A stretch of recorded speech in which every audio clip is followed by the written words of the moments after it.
So guys, we're gonna give this to our doggy. Now, let's go, Nana.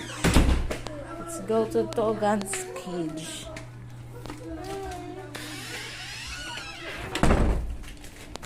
So, ito po siya. Dog namin. So, nirelocate na namin yung dog namin sa kanyang cage.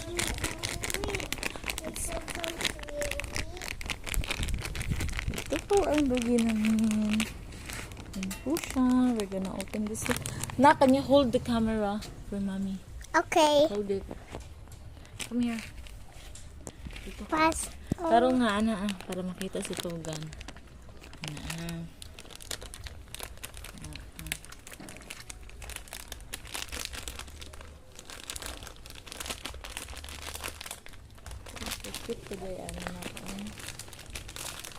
Hirap pala nito na.